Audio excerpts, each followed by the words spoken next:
Hello everyone, welcome again to LIS2360 Web App Development with me, Muhammad Prabu Wibowo. Today we are going to discuss still about JavaScript, but focusing more on comments, variables, strings, arithmetics, DOM, where we will learn about elements by, if conditionals, switch, loops, and arrays. Okay, let's begin with comments. So comments in JavaScript is related to the previous session where we learn about how to make comments in HTML. We can use angle brackets as we use in HTML text. We should use exclamation mark and dash. But in JavaScript it's a little bit different. So there are two types of comments. If you want to make a comment in a single line, you can use 2//. And if you want to make a multiple line comments, you can use / and star. So here I got several types of comments. The first one here is for HTML, and in JavaScript, for a single line comments, we can use 2//.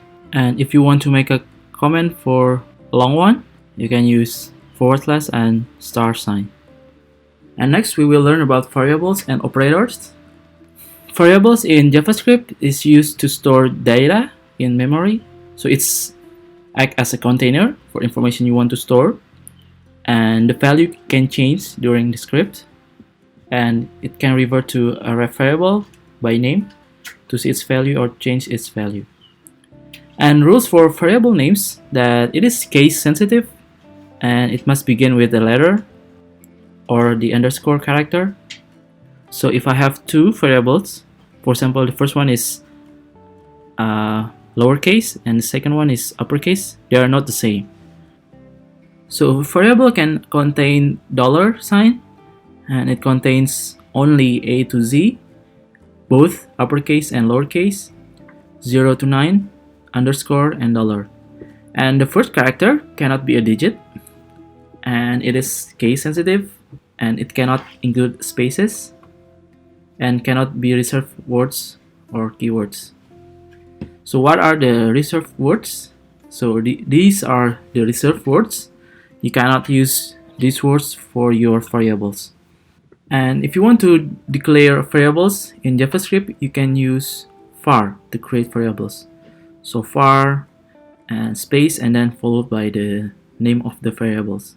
And JavaScript is a loosely typed language, so it doesn't require you to define, for example, integer or floating number. So you can use all the variables with var. And the type of variables in JavaScript depends on the value assigned.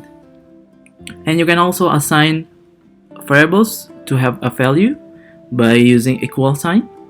So for example, I have defined a variable of age and then equal to 42. So it means that I'm creating age variable that has a value of 42. In the previous tutorial, we learned about document write hello world. So hello world can be used to present text and also the variable's value. So for example, we define a variable of core order of 48.95. and then in the document write, and then I define sales total to be cure order, and in the document write for the text I can use double apostrophes inside. When I define the variable of sales total, it will be translated into number. So variable has its scopes. There are two scopes of variables, global and local. So global, as the name implies, it is available to all parts of the code, and local variable declared inside a function.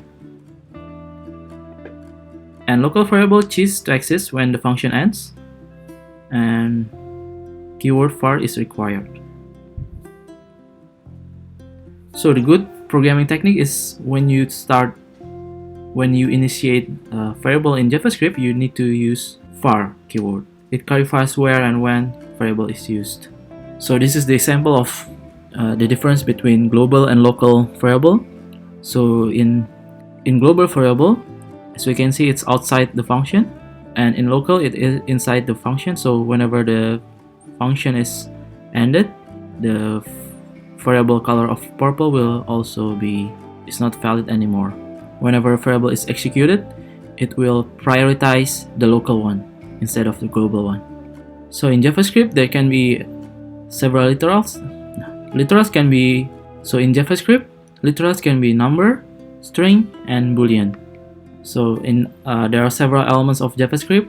There are identifiers shown by green one. This is our identifiers, and then operators and literals and punctuations. So there are several data types: number, boolean, string. It could be an object, it could be an array, and there are also special data types including null and undefined. So here I have an example of declaring variables. So I can define core time without any value. I can declare age 7, and here I also declare the age to be 7, and x is hello. So we can define variables multiple variable at once by using comma, and we can use type of and alert to let us know the type of variable. So let's preview it. So x is string because it contains hello. Variable age value is number because it has 7. I define it to have 7. And z, let's see what z. So z is undefined because we have not defined the z yet. So here, state tags, we just declare the variable, but we haven't assigned a value to it. So whenever we write the variable, it will be undefined. And for example, number and also null. Since JavaScript is loosely typed, so it changes whenever it has a value. For example, when we assign a value of hello world, it becomes a string variable, and when we assign number without decimals, it will be an integer, and whenever we have decimals, it will be floating point, and if we assign to be true or false, it will be a boolean, and null is a null. There are two types of numeric data: integer and floating point number. And for boolean value, there are true and false. So the use of boolean value, we can use it for decision making. For example, we can use it for if it's true or if it's false.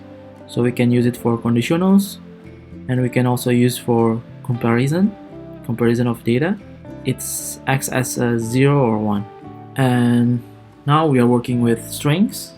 So for the string, we can use a pair of single quotes or double quotes, and string must begin and end with same type of quotation mark.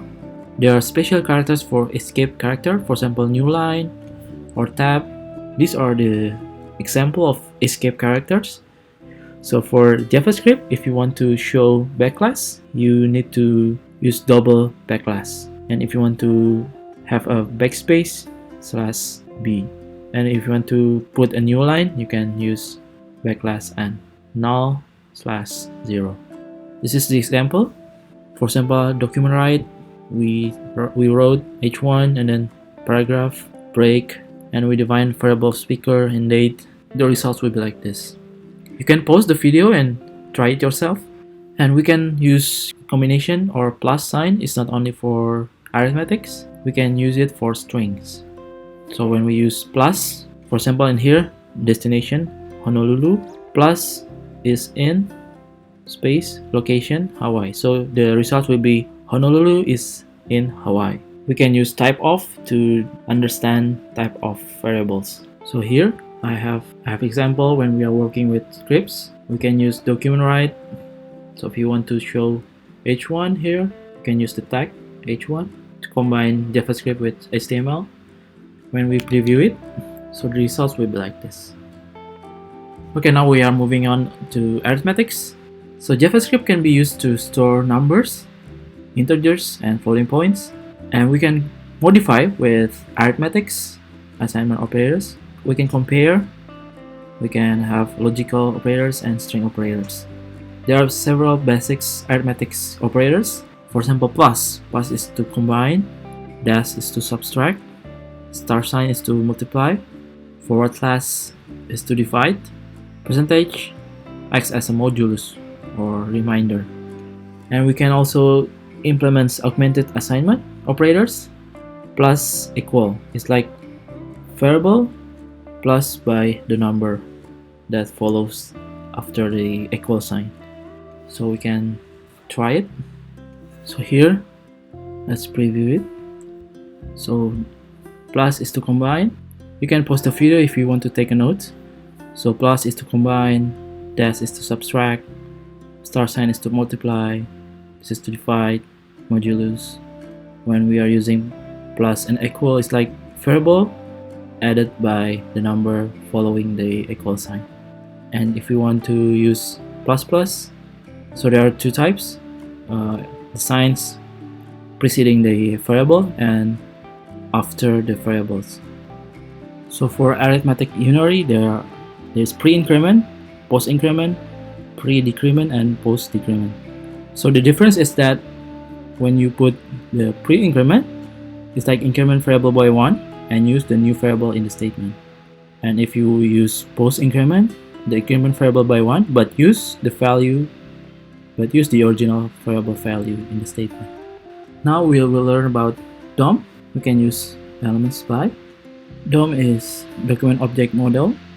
So DOM contains pre-written methods and properties to access every node on the tree. So every element in HTML becomes DOM itself. And it acts as a nodes in a family tree where all the nodes have parent nodes, and except for the HTML node or element. So we can access or select a node and element in the DOM tree. We can select the tag. So every tag here, we can select it. We can select ID. So for example, if we assign a paragraph to an ID, we can select it. And we can also select the class name. For example, if we assign class name to a tag.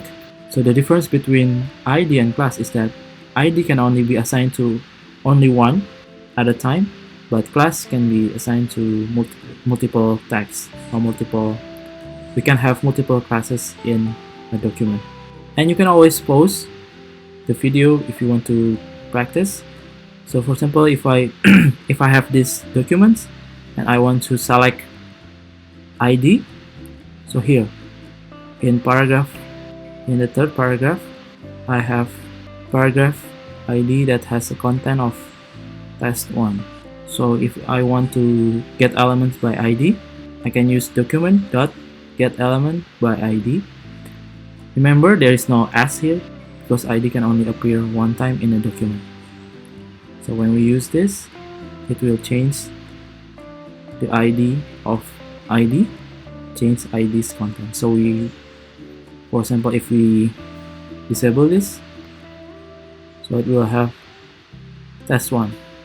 But when we enable the JavaScript, we refresh, it will change the ID's content.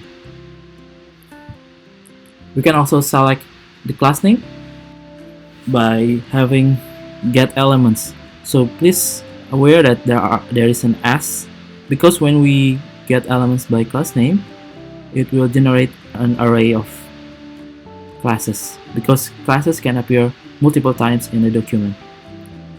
So for example, I want to get the first paragraph 0, so it will only change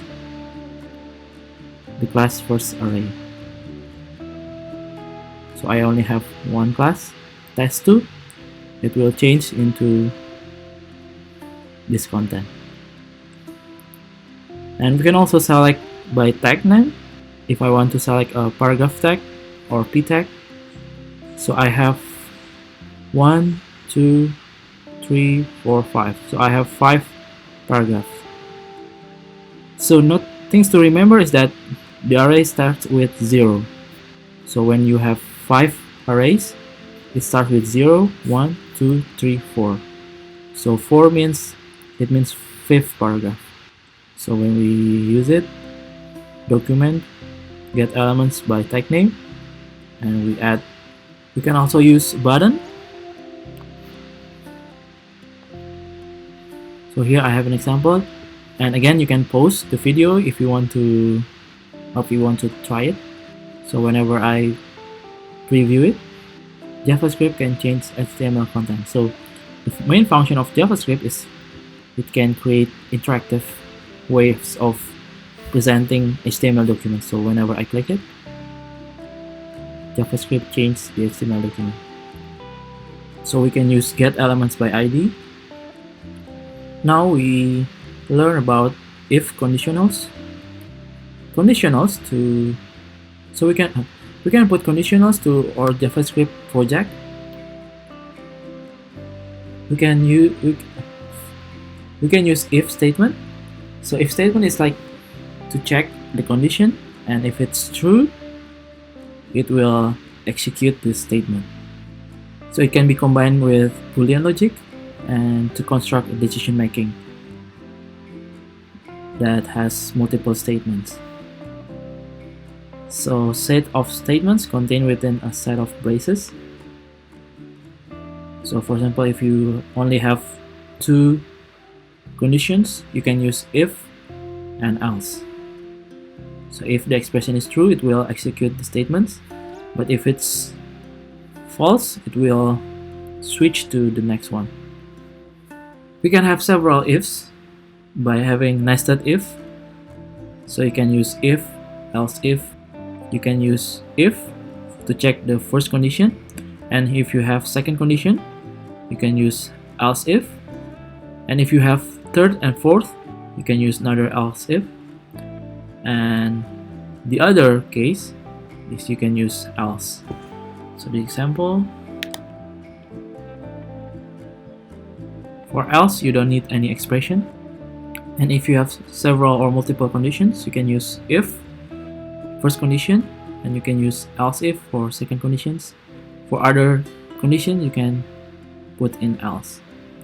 So here, for example, I have a function called my function. It has hour, get hours, and I set the greeting. If the hours is less than 18, it will greet good day, and else it will greet good evening. And I will write in HTML greeting. So let's preview it. Here, try it. Because it's still in the morning, it says good day. And second one is switch case. So switch case is similar with if you have several or a lot of if conditionals, but switch is more simple. So when we implement switch statement, we have several case, and each case represents a specific value, and if the case is match, the switch statement will be implemented. So for example, I have several case, and it is important to have break in every case. So I have switch here, expression, and I have several case, and it is important to have break in each case. So when you have default label, it executes the value that if it doesn't match any case that you prepared. So here I have an example. When I preview it,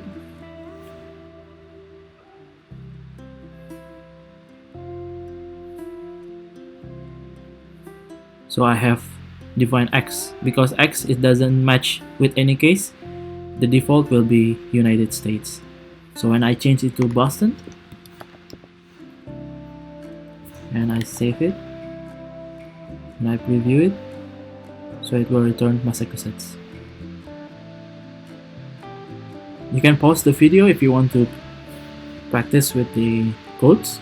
You can type it and test it with your development environment. And next one, we will learn about loops. If we implement loops, we can control the flow statement of repeatedly executing the statement or series of statements. So there are three types of loops. There are while, do while, and for. So for the first one, while. When we implement while statement, it will check the conditions first. So whenever the expression is matched, it will run the statement. So we can add a counter to increment or decrease each loop to avoid. And there's also do while. So the difference between the previous one is if you have do while, it will execute at least once and it will check the condition after it is executed. So the difference between do while and while is that do while will execute at the beginning and then it checks the conditions. There's also for.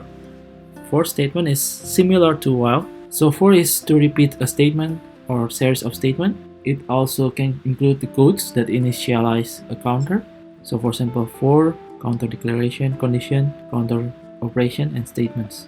So usually for statement is used for arrays. So for example, I have brightest stars, I have 5 arrays. So far count 0. So whenever count is less than brightest star length, count will increase by 1. So I will write the arrays by 0 arrays and then or the first array and break and edit, so it will check the conditions. So we can use either for or while. Many people prefer use for because for it can be more efficient. So let's practice. I have prepared loops and arrays here. So for the first one is while. I define the count to have 1 and count, and when we have while, it will check whether the count is less or similar to 5, and it will write the document count, the value of the variable, and break, and it will increase the count by 1. So when we preview it, so it will write 1, 2, 3, 4, 5, and you have printed 5 numbers. So this is for do while. So the difference between do while and while is that when you have do while, it will execute first and then it will check the conditions. Document write, the count is equal to count because I declare the variable count to have 2, so it will execute this code and count increased by 1, and after that it will check if the condition met, it will make a loop again. The condition is false, so it breaks the loops. And for is usually used for arrays. So here I have brightest stars to have 5 values of arrays, and I will create a variable count by 0 and then count. It will check the condition by comparing the length of the brightest star variables. So the length here is 5, and it will add count by 1, and it will write each array. So the result will be like this. So the next one is arrays. We actually already covered arrays in the previous loop section. So arrays is set of data represented by a single variable. So we can define arrays by having square bracket and using comma for distinguishing from each array. And remember, if you have string variable, you can use apostrophes or quotes. And the first array is always 0. So for example, if you have 1 number in the array, it means it is a second element of the array. And array size in JavaScript can change dynamically, depends on the value being assigned to the variable, and it can be different data types. It can be strings, it can be integer, it can be floating numbers. And we can use a length property to have the number of arrays in a variable. So that's all for this tutorial. I hope you get a good understanding of JavaScript. In the next lesson, we will still continue JavaScript. Thank you for watching, and I will see you again in the next video tutorial.